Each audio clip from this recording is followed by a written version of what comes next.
세계가 다 내게 속하였나니 너희가 내 말을 잘 듣고 내 언약을 지키면 너희는 모든 민족 중에서 내 소유가 되겠고 너희가 내게 대하여 제사장 나라가 되며 거룩한 나라가 되리라. 하나님께서 기적 같은 능력으로 이스라엘 백성들을 구해내시고 지금 이렇게 시내산 앞까지 인도해 오신 것은 바로 이것 때문입니다. 하나님께서는 이스라엘 백성들을 당신의 특별한 소유로 삼으시고 제사장 나라와 거룩한 백성으로 세우시기 위해서 지금까지 그들에게 그렇게 큰 은혜와 능력을 베풀어 주셨던 것이죠. 이스라엘 백성들은 이미 하나님의 특별한 소유, 보배 같은 소유가 된다는 것이 무엇인지를, 얼마나 대단하고 좋은 것인지를 충분하게 배웠습니다. 그것은 그렇게 대단한 하나님께서 모든 것을 책임져 주신다는 뜻이었고, 또 그런 하나님께 그 누구도 받을 수 없는 특별한 대우를 받게 된다라는 뜻이었지요. 그걸 지금까지 애굽을 빠져나오고 광야를 여행하면서 배우고 겪어내서 알게 된 것이죠. 자, 그러면 여러분 어떻습니까? 그렇게 하나님의 보배 같은 소유가 되면 두려울 것이 없습니다. 또 부족한 것도 있을 수가 없죠. 하지만 나머지 두 개, 그러니까 제사장 나라가 되고 거룩한 백성이 되는 것은 얻는 것만 있는 일은 아니에요. 그런 소명과 역할을 감당해 내려고 하면 이스라엘 백성들은 자기만 생각하며 살 수가 없습니다. 그들은 하나님을 위해서 살아가야 하고요. 또 자기들이 아닌 다른 사람들을 위해서 살아가야 합니다. 그래야 제사장 나라가 되고 거룩한 백성이 될 수 있어요. 우선 제사장은 뭐 하는 사람입니까? 한마디로 섬기는 사람들이에요. 그래서 그들은 세상과 하나님 사이에서 끊임없이 세상을 위해서 기도하며 중보하는 사람들이 되어야 하는 겁니다. 마치 모세가 이스라엘 백성들을 위해서 한 일을, 그죠? 이 이스라엘 백성들은 제사장 나라가 됨으로써 온 세상을 위해서 해야 하는 그런 임무를 받게 됩니다. 그리고 또 하나님을 위해서는 거룩한 백성이 되어야 하는데, 여기 거룩하다는 것은요, 하나님만을 위한 존재로 구별된다라는 뜻을 가지고 있어요. 그래서 이스라엘 백성들은 스스로 하나님만 섬기는 하나님의 백성이 되어야 하는 거죠. 그런데 이 모든 부르심은 하나님의 말씀을 잘 듣고 그 말씀에 순종하는 삶을 통해서만, 그렇게 하나님의 백성으로 책임감 있게 살아내는 삶을 통해서만 이루어질 수가 있습니다. 하나님의 말씀은 그런 뜻이었고요. 이스라엘 백성들도 그런 하나님의 말씀의 의미를 잘 알아들었어요. 그래서 하나님이 그렇게 말씀하시는 것에 대해서 모세가 그 말을 그대로 전달해 주었을 때 모든 백성들이 이구동성으로 어떻게 응답합니까? 여호와께서 명령하신 대로 다 행하리이다 라고 그 부르심에 응답을 하게 됩니다. 여러분, 우리도 그렇습니다. 우리가 하나님의 백성이 되는 것은 분명히 은혜로 되는 거죠. 하나님의 일방적인 부르심에 의해서 되는 겁니다. 하지만 이 부르심이요, 우리를 진짜로 하나님의 백성다운 백성이 되게 하려면 우리가 해야 되는 일도 있게 마련인데, 그것은 그 부르심에 응답해야 된다는 겁니다. 하나님 말씀에 순종하는 하나님의 사람이 되겠다고 결단하고 헌신해야 되는 거예요. 우리도 우리의 입을 열어서 여호와께서 명령하신 대로 다 행하리이다 라고 응답해야 돼요. 우리 신앙은 여러분 절대로 일방적인 것이 아닙니다. 부르심은 하나님으로부터 시작돼요. 은혜는 하나님으로부터 시작되지만 그 부르심과 능력이 실제 효력을 발휘하고 우리의 능력이 되기 위해서는 거기에 걸맞는 책임 있는 당신의 백성들의 응답이 꼭 필요하게 됩니다. 거기에는 우리의 입술을 열어서 고백하는 고백도 포함되어 있고 실제로 그 말씀을 따라 살아보려고 하는 헌신도 반드시 필요하게 되는 거죠. 자, 중간에서 모세만 꽤 바빠지는 것 같은데요. 모세는 또 하나님께 달려갑니다. 그리고 하나님께 백성들이 한 말을 모두 보고 드렸는데요. 백성들이 그렇게 기꺼이 하나님의 뜻에 순종하고 언약을 지킨 하나님의 소유가 되고 제사장 나라가 되며 또 거룩한 나라가 되겠다고 그 부르심에 응답을 했으니 이제는 하나님과 백성들이 만날 차례가 된 겁니다. 만나서 왕과 백성이 되는 언약을 맺어야 하고 또 하나님의 백성으로 지켜야 되는 법, 율법을 받아야 하는 그런 과정이 남겨져 있었어요. 하지만 여러분, 하나님께서 아무리 그렇게 하기를 원하시고 백성들도 당장 그렇게 하기를 원한다고 해서 이 일을 당장 할 수는 없었습니다. 왜냐하면 지금 만나야 될 두 당사자가 실제로는 만날 수 없는 그런 상태였기 때문이죠. 여러분, 하나님은 지극히 거룩하신 분이십니다. 그런데 그런 하나님 앞에 서야 하고 그 하나님을 만나야 될 이스라엘 백성들은 죄인이죠. 그러니까 이 둘이 만나기 위해서는 반드시 해야만 하는 사전 준비가 좀 필요했던 거예요. 자, 먼저 하나님께서는 모세에게 백성들에게 가서 앞으로 이틀 동안 그들을 성결하게 하며 그들에게 옷을 빨게 하라라고 하셨습니다. 그렇게 하나님과의 만남을 준비하며 기다리라고 하신 건데요. 그러면 셋째 날에 나 여호와가 온 백성의 목전에서 시내산에 강림할 것이다 라고 말씀하십니다. 여러분, 성경에 이 3일이라는 날은요, 기다림과 기대의 때를 상징하는 말입니다. 그러니 하나님은 이스라엘 백성들에게 나와의 만남을 기대를 가지고서 기다리라고, 준비하면서 기다리라고 말씀하신 것입니다. 당연히 이스라엘 백성들도 그 말을 잘 알아들었죠. 그리고 그러는 동안에 모세는 백성들을 성결하게 해야 하는데요. 여기 성결하게 한다라는 것은 거룩하게 한다라는 뜻입니다. 그 기간 동안에 이스라엘 백성들을 하나님을 위한 존재로, 하나님께 드려진 존재로 따로 구별해 놓는다라는 뜻을 가지는 거예요. 깨끗하게 한다라는 뜻이 아닙니다. 왜 그렇습니까? 왜 그렇게 성결되어야 돼요? 하나님의 것이 되고 제사장 나라가 되고 하나님의 백성이 되려면 왜 성결되어야 돼요? 하나님이 거룩하신 분이시기 때문에 그래요. 하나님은 나를 섬기려면 나만 섬겨야 한다라는 원칙을 양보하지 않으시는 분이시기 때문에 그런 것입니다. 그리고 남자들에게는 이틀 동안 여자를 가까이 하지 말라는 명령도 내려졌는데, 사실 부부지간에는 이런 일들이 그냥 일상생활의 일부이지만 이런 일들까지도 절제시킴으로써 그 기간 동안만이라도 정말 하나님께만 집중하도록 그렇게 요구를 하셨던 거예요. 옷을 빨라라는 요청도 그런 준비의 일환이었겠죠. 그렇게 옷을 빨므로써 어떻게 됩니까, 여러분? 늘 입던 일상복이 어떻게 되는 거예요? 왕을 아련하는 예복으로 변하게 되는 것입니다. 잠시 옷을 빠는 일에 대해서 제가 좀 생각을 해보았습니다. 여러분, 물론 그렇죠. 우리가 옷을 빤다고 해서 사람이 깨끗해지는 법은 없습니다. 그 속사람이 갑자기 변화되지는 않죠. 그래서 어떻게 보면 한편으로는 이런 요구들이 그저 형식적인 것으로만 여겨질 수도 있어요. 옷까지 빨아야 되나 라는 생각을 가질 수도 있죠. 그렇지만 여러분, 그건 그렇지가 않아요. 그런 식으로 생각하면 안 됩니다.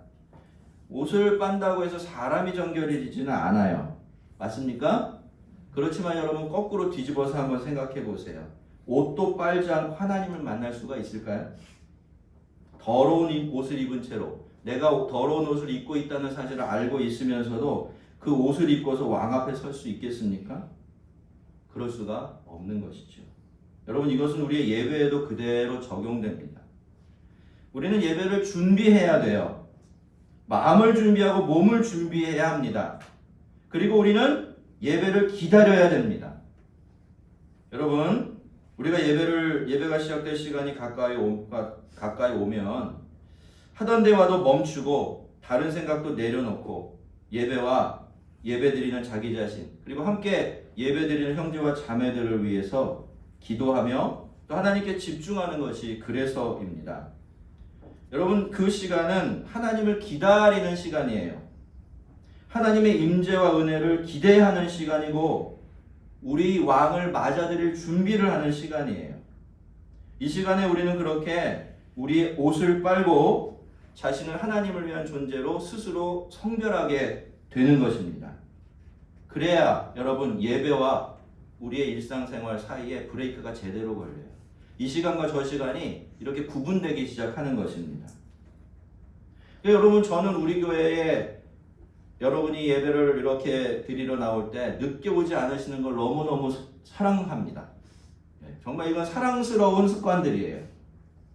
여러분, 늦게 허겁지겁 뛰어와서 앉아갖고 예배를 드리면 물론 그렇게라도 하는 것이 너무나 귀한 일이지만 그 예배가 과연 제대로 드려진 예배가 될까요? 저도 해봐서 알아요.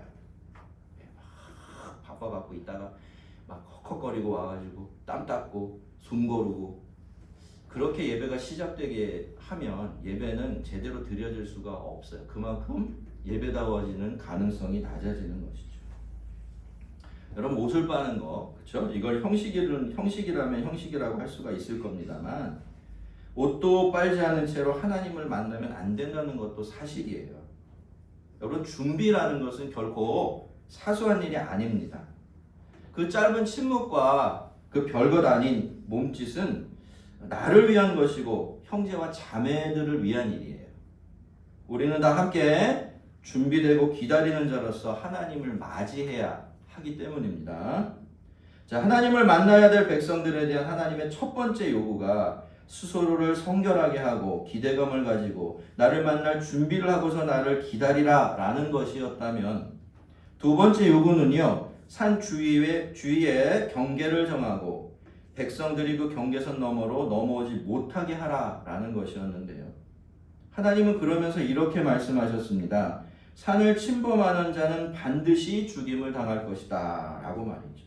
그러면서 그런 자에게는 손을 대어서 죽일 것이 아니라 멀리서 돌을 던지거나 화살로 쏘아서 죽여야 한다 라는 단서까지 붙이셨어요. 여기에는 짐승도 예외가 안 된다 라고 하셨죠. 사실 이런 거칠고 무시무시하고 잔인한 말씀들은 어떻습니까, 여러분? 성경에 좀 없었으면 좋겠어요. 이런 말씀 때문에 우리도 그렇지만 하나님을 모르는 사람들이 하나님을 너무 오해하고 있기 때문에 그래요. 근데 여러분, 우리가 가만히 앞서 말씀드린 것처럼 하나님이 어떤 분이시고 우리가 어떤 상태에 있는지를 헤아려 보면 이것도 당연한 일이 되겠구나 라고 싶습니다. 그리고 여러분, 하나님께서 이 법을 주신 것은요, 죽이라는 데 초점이 있는 게 아니죠. 다가오지 못하게 하는 데 초점이 있는 겁니다. 어차피 뒤에 말씀드리지만 다가오면 죽어요. 그러니까 그걸 미리 방지하기 위해서 이런 법을 주시는 겁니다. 여러분, 다시 말씀드리지만 하나님은 지극히 거룩한 분이시고 우리는 어쩔 수 없이 아무리 애쓰고 힘써도 더럽혀진 옷을 입고 그분 앞에 서야 하는 그런 사람들일 수밖에 없죠. 그렇기 때문에 우선 하나님의 말씀은요, 하나님 자신보다는 백성들을 위한 것입니다. 여러분, 우리가 일정 강도 이상의 방사능에 노출되어지면 어떻게 됩니까? 더 이상 생존할 수가 없어요. 그런 것처럼 인간은 하나님의 임재에 제대로 직접 노출되면 죽습니다. 원래는 그렇지 않았는데 아담과 하와가 죄를 지어서 모든 인간들이 죄인이 된 다음에는 그렇게 된 거예요. 죄인인 인간이 지극히 거룩하신 하나님을 본다는 것은 그 존재 소멸을 뜻하기 때문입니다. 불에 뛰어든 나방 같은 존재가 하나님 앞에 인간이에요. 그리고 하나님께서 그렇게 경계를 지어놓고 그 경계를 넘으면 안 된다고 말씀하셨는데도 불구하고 여러분, 누군가가 그 경계를 넘어간다면 그건 실수가 아니죠. 그것은 하나님께 대한 고의적인 반항이고 거역이 돼요. 그것은 심각하게 하나님의 영광을 침해하는 일이 되는 겁니다. 그래서 하나님께서는 이런 사람들을 반드시 죽게 될 것이다 라고 하시면서 그를 처형하는 일을 이스라엘 공동체에게 맡기신 거예요. 절대로 너희들 중에는 이런 사람이 한 사람도 나오면 안 된다라고 경고를 하신 것입니다. 하나님께서 시내산에 강림하신다는 것은요, 하나님께서 거기로 당신의 백성들을 만나러 오신다라는 뜻입니다. 그곳에 임재하신다라는 뜻이죠. 그렇게 백성들을 가까이 하신다라는 의미입니다. 하지만 여러분, 하나님께서 그렇게 우리에게로 다가오시고 우리를 하나님께로 다가갈 수 있게 만들어 주셔도 그럼에도 불구하고 더 이상 가까이 갈 수 없고 또 가까이 가면 안 되는 한계라는 게 존재합니다. 사람은요, 그 경계선까지만 갈 수 있을 뿐이에요. 사람은 반드시 그 선을 지켜야 하는 것입니다. 여러분, 하나님께서 시내산의 꼭대기에 임하시면 적어도 시내산 꼭대기에는 어떤 곳이 됩니까?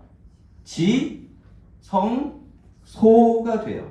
하나님이 임하셨기 때문에 그것이 지극히 거룩한 장소가 되는 것입니다. 그래서 하나님께서 경계를 지어주신 거예요. 더 이상 다가오지 말아라.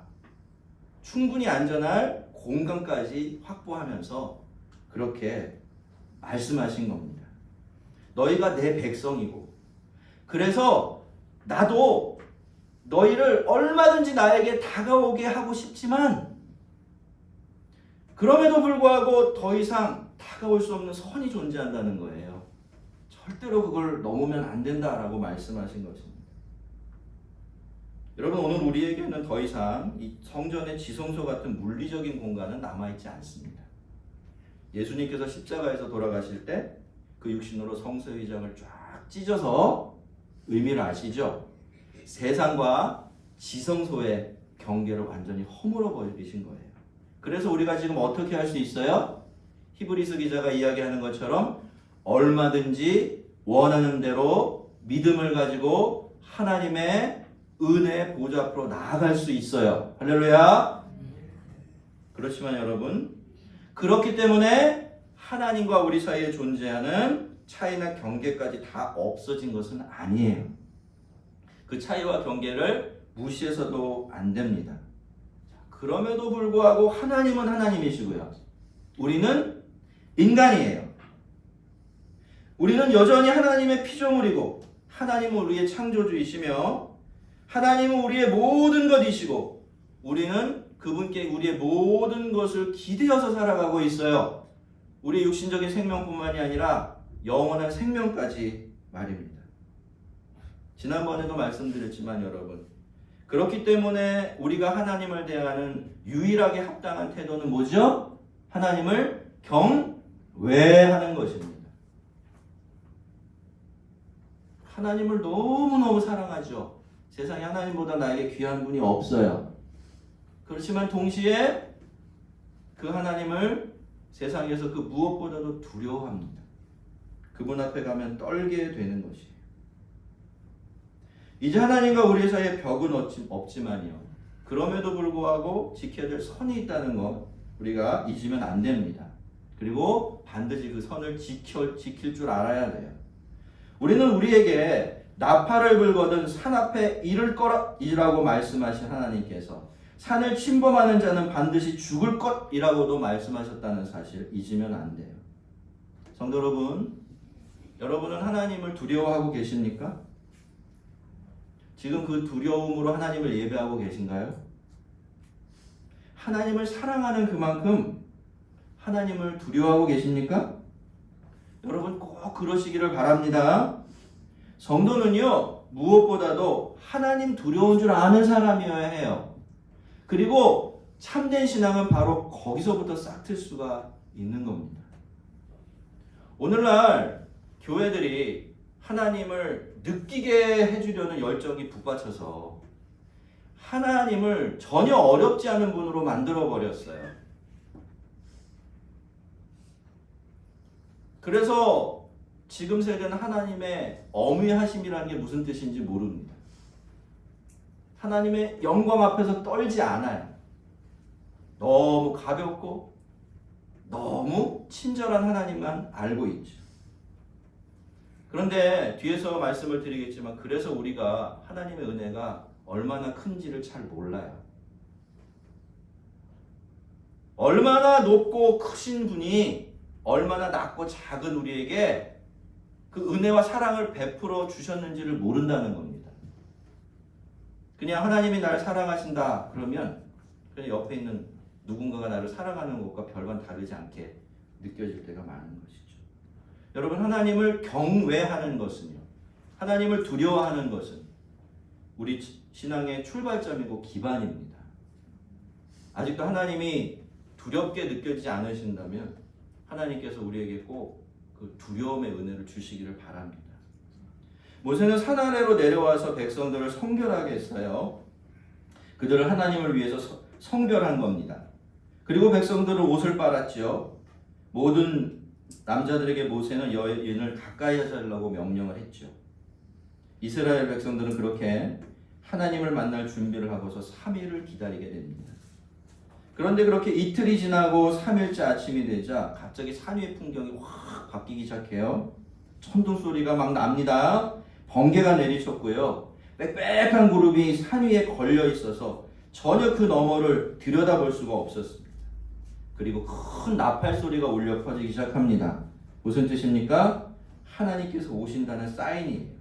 너희 왕이 이곳에 임하고 계시다! 라는 예고이지요. 진중에 있었던 백성들은 두려워 떨었다고 얘기해요. 왜 그랬습니까? 안 거예요. 뭘 알아요? 자기들 같은 존재가 하나님 앞으로 나아가고 그분 앞에 선다는 것이 얼마나 두렵고 위험한 일인지를 깨닫게 된 것입니다. 직감하게 된 것입니다. 하지만 어떻습니까? 그럼에도 불구하고 백성들은 그냥 진중에 남아있을 수가 없어요. 백성들은 하나님께 나가야 합니다. 이미 나팔은 울려 퍼졌고요. 그렇다면 하나님을 영접하러 나가야 하니까 말입니다. 모세는 그렇게 두려워서 떠는 백성들을 잘 추스려서 그들을 이끌고 진에서 나와서 시내산에 오릅니다. 여러분, 그들의 발걸음이 가벼웠을까요? 무거웠을까요? 기쁨이 더 컸겠습니까? 두려움이 더 컸겠습니까? 아마 정신이 없었을 겁니다. 그렇죠? 그런 거 따질 겨를도 없었을 거예요. 아무튼 그렇게 시내산에 올랐지만 그들은 어디까지만 겨우 올라갑니까? 겨우 산 기슭까지만 올라가요. 산 맨 아래까지만 갈 수 있었던 거죠. 왜 그렇습니까? 바로 그곳이 하나님께서 더 이상 다가올 수 없도록 정해놓으신 경계선이었기 때문입니다. 그렇게 백성들이 경계선에서 하나님을 기다리고 있을 때 드디어 하나님께서 시내산에 강림하십니다. 내려오고 계세요. 타는 불, 자욱한 연기, 그리고 심하게 흔들리는 시내산까지 그 모든 것이 거기 하나님께서 임재하시는 표시였고요. 하나님의 임재가 점점 더 가까이 오고 있다는 증거였습니다. 하나님의 행차와 더불어 점점 더 나팔 소리가 커져가고 있었기 때문이죠. 모세는 그 소리를 듣고요. 하나님을 불렀지만 하나님은 그저 당신의 음성으로 모세를 산 위로 불러 올리십니다. 그래서 그 음성을 듣고 모세는 하나님께로 올라갔죠. 그런데 여러분, 하나님께서 이렇게 하신 것은요, 더 이상 백성들이 하나님께 접근할 수 없기 때문에 모세만 불러 올리신 것도 있지만 또 다른 이유도 있었어요. 그것은 9절에 이미 나와 있는 것처럼 백성들이 그렇게 두렵고 엄위하신 하나님께서 모세와 나눈 대화를 듣게 하시고 또 모세와 소통하시는 모습을 보여주심으로써 백성들이 그런 모세의 권위를 인정하고 신뢰하게 하시기 위한 것이었어요.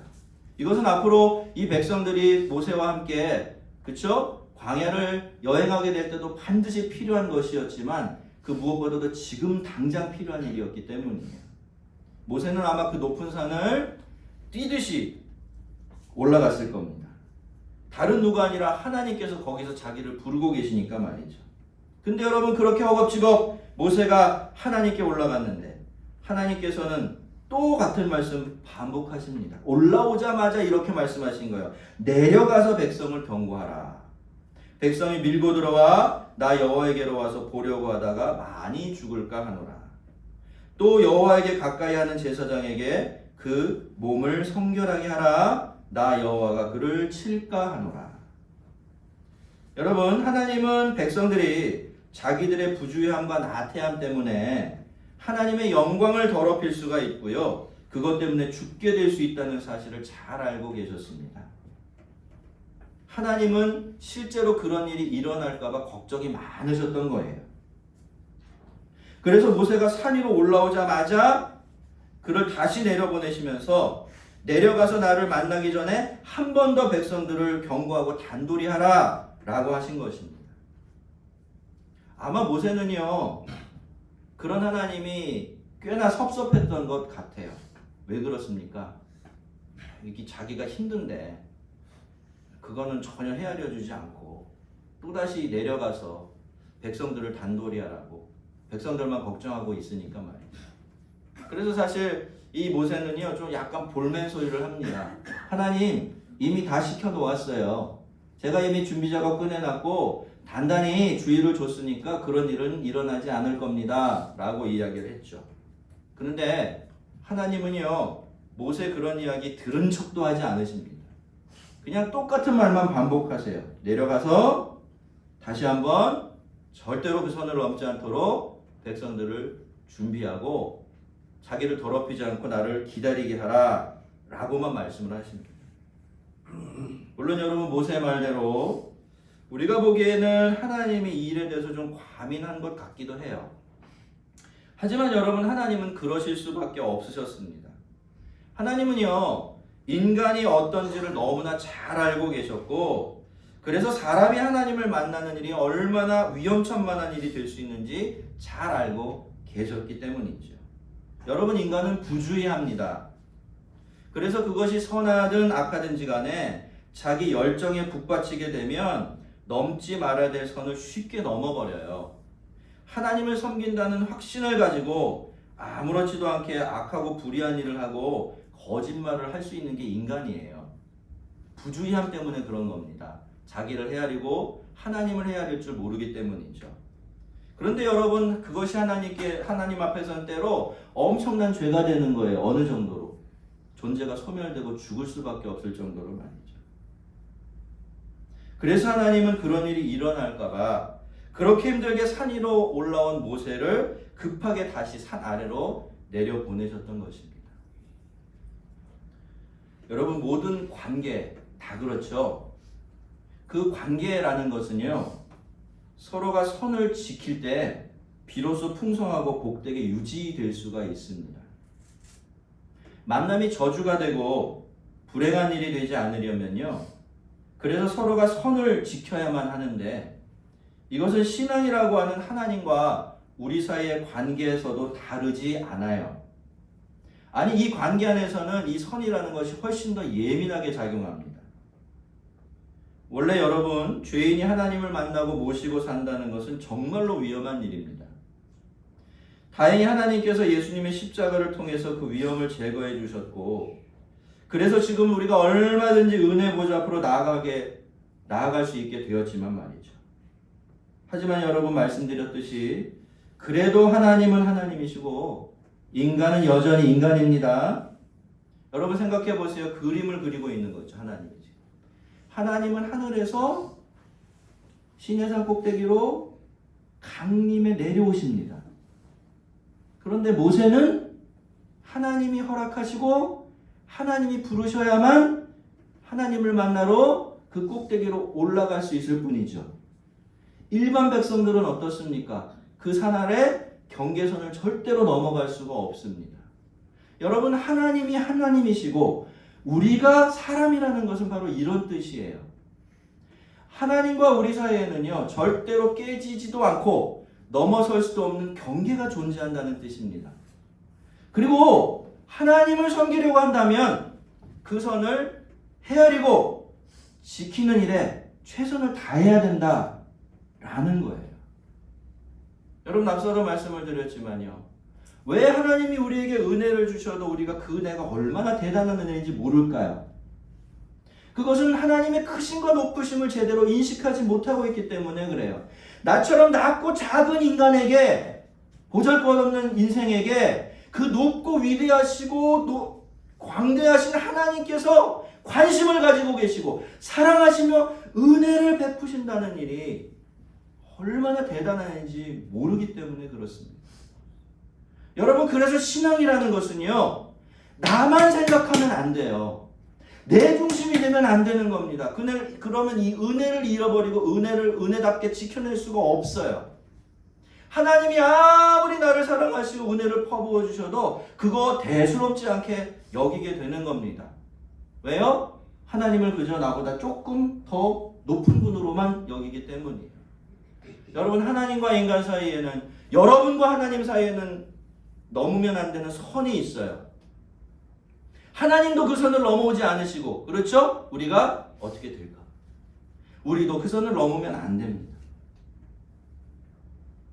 그 선을 지키는 것이 여호와 하나님을 믿는 신앙의 출발점이고, 그 선을 열심히 지켜낼 때 하나님이 주시는 작고 사소해 보이는 은혜도 하늘만큼 땅만큼 커지게 되는 거예요.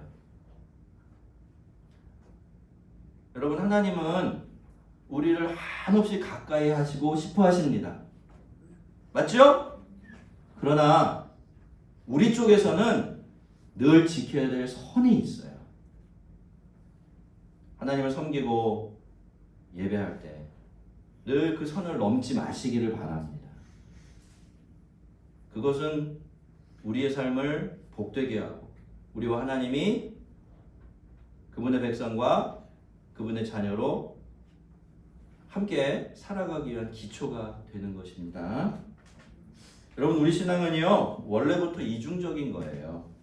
기뻐 뛰면서 하나님의 보좌 앞으로 달려나가지만 막상 그분 앞에 딱 서게 되면 무릎을 꿇고 경배하면서 그분을 드높이게 되는, 그것이 바로 우리의 신앙이에요. 이 친밀함과 두려움 사이에 이 긴장을 잘 지켜낼 때 우리는 하나님으로 높여드리면서도 우리의 복된 자리를 잘 지켜나갈 수가 있습니다. 우리 모두가 이 하나님의 크심을 알고 나의 작음을 아는 이런 복된 인생들 되기를 주의 이름으로 축원합니다. 우리 같이 한번 기도하도록 하겠습니다.